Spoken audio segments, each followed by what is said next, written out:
আচ্ছা, বাংলা ভাষায় কি কোনো কিতাব আল্লাহর পক্ষ থেকে এসেছে? যেমন পবিত্র কোরআন আরবিতে আল্লাহর পক্ষ থেকে এসেছে, এইরকমই কি বাংলা ভাষায় কোনো কিতাব আল্লাহর পক্ষ থেকে এসেছে? অথবা বাংলা ভাষায় কি নবী রাসূল আল্লাহ সুবহানাহু ওয়া তাআলা পাঠাননি? যদি না পাঠিয়ে থাকেন তাহলে কেন পাঠাননি? আর যদি পাঠিয়ে থাকেন তাদের নাম কি? এখন আপনার দায়িত্ব সম্পূর্ণ ভিডিওটা মনোযোগ সহকারে দেখা আর তার সঙ্গে সঙ্গে একটু কষ্ট করে ভিডিওটা শেয়ার করা।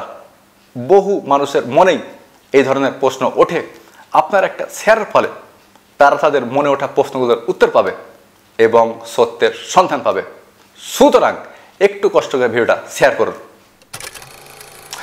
আর তার সঙ্গে সঙ্গে সম্পূর্ণ ভিডিওটা দেখার পর আপনার কি মনে হলো, আপনি কি মনে করলেন, আপনি কি ভাবলেন, সেটা আপনি আমাকে কমেন্ট করে জানান। কেননা আপনার কমেন্ট থেকে আমি এটা জানতে পারি যে আসলে আমি আপনাকে কতটা বোঝাতে পারলাম।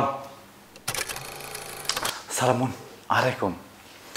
আমাদের একজন ভাই, তিনি খুব সুন্দর মতো প্রশ্ন পাঠিয়েছেন। ভাই বলেছেন যে আল্লাহ সুবহানাহু ওয়া তাআলা কি বাংলা ভাষায় কোনো কিতাব পাঠাননি অথবা বাংলা ভাষায় কোনো নবী বা রাসূল পাঠাননি?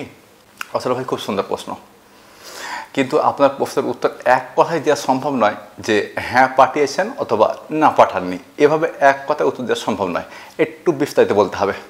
যদি বলেন কীরকম, পবিত্র কোরআনের একটা আয়াত দেখুন। এটা হচ্ছে পবিত্র কোরআন 33 নম্বর সূরা আহজাব আয়াত নম্বর 40। আল্লাহ তাআলা বলছেন যে মা কানা মুহাম্মাদুন আবা আহাদিম মির রিজালিকুম ওয়ালাকিন রাসূলুল্লাহি ওয়া খাতাবান নবী। অর্থাৎ মুহাম্মদ তোমাদের মধ্যে কোনো প্রাপ্তবয়স্ক পুরুষের পিতা নন। মুহাম্মদ তোমাদের মধ্যে কোনো প্রাপ্তবয়স্ক পুরুষের পিতা নন, তিনি হলেন আল্লাহর রাসূল ওয়ালাকিন রাসূলুল্লাহি ওয়া খাতাবান নবী, এবং তিনি নবীদের শেষ নবী। তিনি হলেন আল্লাহর রাসূল এবং নবীদের মধ্যে শেষ নবী।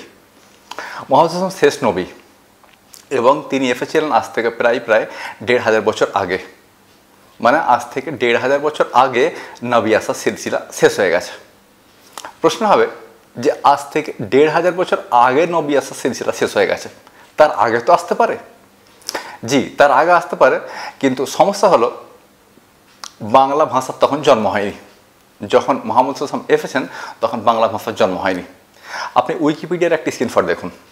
উইকিপিডিয়া বলছে বাংলা ভাষার উৎপত্তি হয়েছে আজ থেকে প্রায় ১৩০০ বছর আগে। মানে যখন মুহাম্মদ সাল্লাল্লাহু আলাইহি ওয়াসাল্লাম পৃথিবীতে এসেছিলেন তখন বাংলা ভাষা নামের কোনো ভাষা ছিল না। সুতরাং মুহাম্মদ সাল্লাল্লাহু আলাইহি ওয়াসাল্লামের আগে বাংলা ভাষায় নবী রাসূল আসতে তো পারে, কিতাবও আসতে পারে, কিন্তু তখন বাংলা ভাষাই ছিল না। এই জন্য বাংলা ভাষায় কোনো কিতাবও আসেনি আর বাংলা ভাষায় কোনো নবী রাসূলও আসেননি। তবে বাংলা প্রদেশ বলতে গেলে আমি এখানে বাংলাদেশের কথা বলছি এবং পশ্চিমবঙ্গের কথা বলছি। এই বাংলা প্রদেশে অবশ্যই কিতাব এসেছে, হতে পারে সেটা বাংলা ভাষায় আসেনি কিন্তু কিতাব এসেছে। আর যদি কিতাব এসে থাকে মানে নবী রাসূলও এসেছেন। বাংলা ভাষায় না এলেও এই বাংলা প্রদেশে কিতাবও এসেছে আর নবী রাসূল এসেছেন। যদি বলেন এই দাবি করছেন কিভাবে, পবিত্র কোরআন একটা আয়াত দেখুন। এটা হচ্ছে পবিত্র কোরআন 10 নম্বর সূরা ইউনূস আয়াত নম্বর 47। আল্লাহ সুবহানাহু ওয়া তাআলা বলছেন যে ওয়ালিকুল্লি উম্মাতি রাসূল, প্রত্যেকটা উম্মাতে, প্রত্যেকটা জনগোষ্ঠীতে, প্রত্যেকটা মানব গোষ্ঠীতে রাসূল গিয়েছে। তার মানে এই বাংলা প্রদেশেও নবী রাসূল এসেছে। একই ধরনের বক্তব্য রয়েছে 35 নম্বর সূরা ফাতিরের 24 নম্বর আয়াতে। আল্লাহ তাআলা বলছেন যে ওয়ালিকুল্লি ওয়াইমিন উম্মাতি ইল্লা খালা ফিহা নাজির। এমন কোনো উম্মাত গত হয়নি, এমন কোনো মানব গোষ্ঠী গত হয়নি, এমন কোনো জনগোষ্ঠী গত হয়নি যেখানে সতর্ককারী আসেনি। মানে প্রত্যেক মানব গোষ্ঠীতে, প্রত্যেক জনগোষ্ঠীতে সতর্ককারী গিয়েছেন বা সতর্ককারী এসেছেন। একই ধরনের বক্তব্য রয়েছে পবিত্র কোরআন 13 নম্বর সূরা রাদের 7 নম্বর আয়াতে। আল্লাহ তাআলা বলছেন যে ওয়ালিকুল্লি কাওমি হাদি। এমন কোনো কম গত হয়নি অথবা এমন কোনো কম ছিল না যেখানে হাদি বা পথ প্রদর্শক আসেনি বা পথ প্রদর্শককে প্রেরণ করা হয়নি।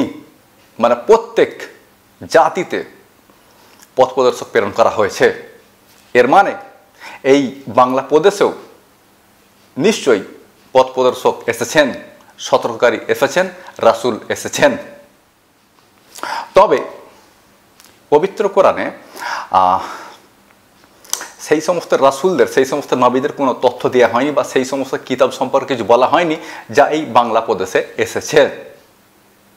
এই সম্পর্কে পবিত্র কোরআন আলোচনার কথা বলেছেন। এটা রয়েছে পবিত্র কোরআনের 4 নম্বর সূরা, সূরা নিসা, আয়াত নম্বর সম্ভবত 164। আল্লাহ তাআলা বলছেন যে ওয়ারাসুলাম নাকসুসুম আলাইকা, ওয়ারাসুলাম নাকসুসুম আলাইকা, অর্থাৎ আপনার কাছে প্রত্যেকটা রসুল সম্পর্কে তথ্য দেওয়া হয়নি, মানে আপনাকে বহু রসুল সম্পর্কে তথ্য দেওয়া হয়েছে কিন্তু প্রত্যেকটা রসুলের কাহিনী আপনাকে জানানো হয়নি। একই ধরনের বক্তব্য রয়েছে পবিত্র কোরআনের, বলুন না গো, পবিত্র কোরআনের 40 নম্বর সূরা, সূরা মুমিন, আয়াত নম্বর 78। মুহাম্মদ সাল্লাল্লাহু আলাইহি ওয়াসাল্লামের কাছে বহু নবী রসুল সম্পর্কে তথ্য এসেছে, তবে বহু নবী রসুল সম্পর্কিত তথ্য আসেনি, আল্লাহ সুবহানাহু ওয়া তাআলা জানাননি। হতেই পারে যে এই বাংলা প্রদেশেও নবী রাসূল এসেছেন এবং তাদের কাছে কিতাবও এসেছে। আর এর পক্ষে আমি আপনাকে 3টে আয়াত দেখিয়েছি। 10 নম্বর সূরা ইউনূসের 47 নম্বর আয়াত, 35 নম্বর সূরা ফাতিরের 24 নম্বর আয়াত এবং 13 নম্বর সূরা রাদের 7 নম্বর আয়াত।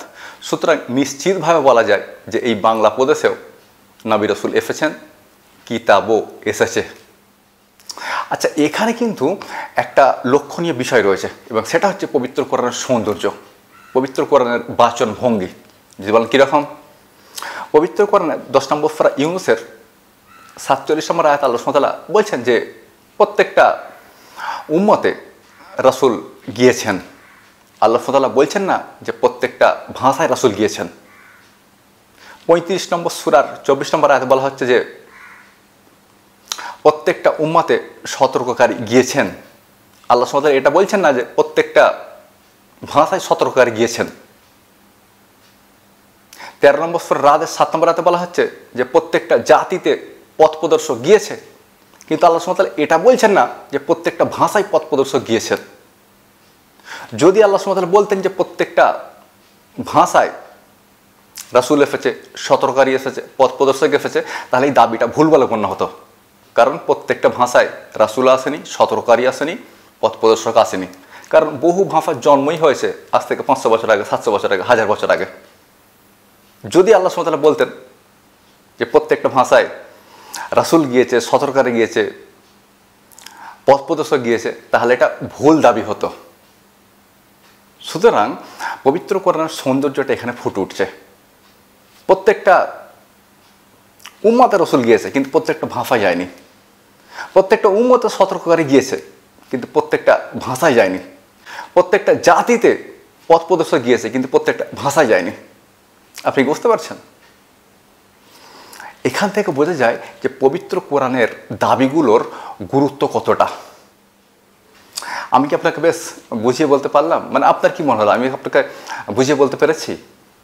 যদি এমনটা মনে হয় তাহলে একটু কষ্ট করে ভিডিওটা শেয়ার করুন। বহু মানুষ উপকৃত হবে, বহু মানুষ সত্যের সন্ধান পাবে আপনার একটা শেয়ারের ফলে। সুতরাং একটু কষ্ট করে ভিডিওটা শেয়ার করুন।